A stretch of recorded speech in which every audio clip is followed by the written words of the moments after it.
This is my keyword outline.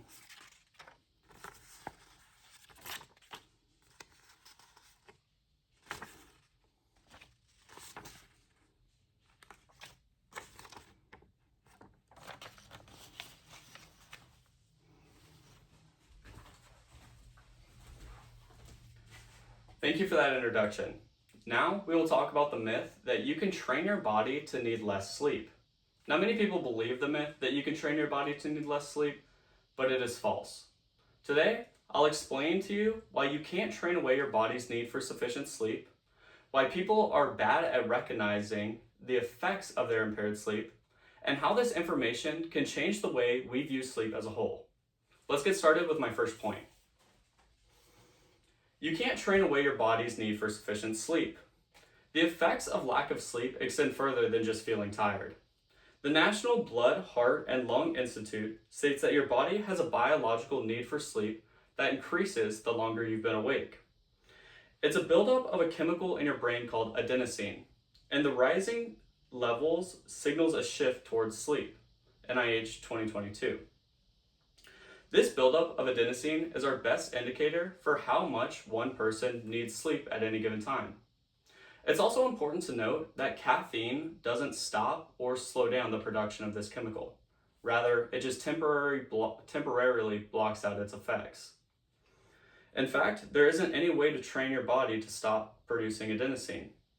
The longer you stay awake or repeatedly cutting your sleep short causes the pressure of adenosine and consequently your need for sleep to continue to rise. Now that we've established that the myth is false, let's look into how it's been perpetuated.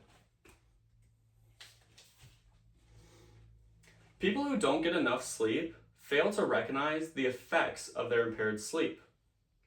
The National Center for Biotechnology Information conducted a study where 3 groups of people were allotted 4, 6, and 8 hours of sleep each night for a 2-week period. They were then compared on a series of different tests that required extended focus and cognitive attention. The results showed that chronic restriction of sleep periods to 4 hours or 6 hours per night resulted in the significant cumulative deficits and cognitive performance on all the tasks. They also stated that the subjects were largely unaware of their cognitive decline. Van Dogen, 2003. This study shows that a lack of sleep leads to cognitive decline without the subjects even noticing. The inability to notice this decline is what led to the myth being perpetuated in the first place.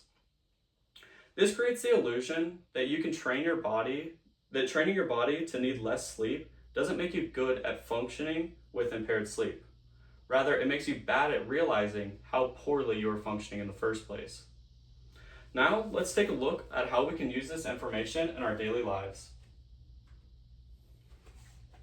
An MIT study found that longer sleep duration, greater sleep consistency, and better sleep quality led to a 24.44% of the variance in overall grade performance in college-age students. Now, as college-age students, this shows the importance for all of us to train our bodies to need more sleep, not less. With deadlines and frequency of exams, it's easy to ignore this data and work late into the night. But when you take into account the buildup of adenosine levels with the variance in overall grade performance, we can extrapolate that on nights where we are most tempted to stay up late working are the very same nights where we need sleep the most. In short, the myth that people can train their bodies to need less sleep is false, and is perpetuated by one's inability to recognize the effects of their impaired sleep. Instead, we should focus on getting more sleep for the positive benefits it has on our lives. Thank you everyone for listening. Now we have Colton Skinner, who will be talking to you about the myth that snoring is harmless.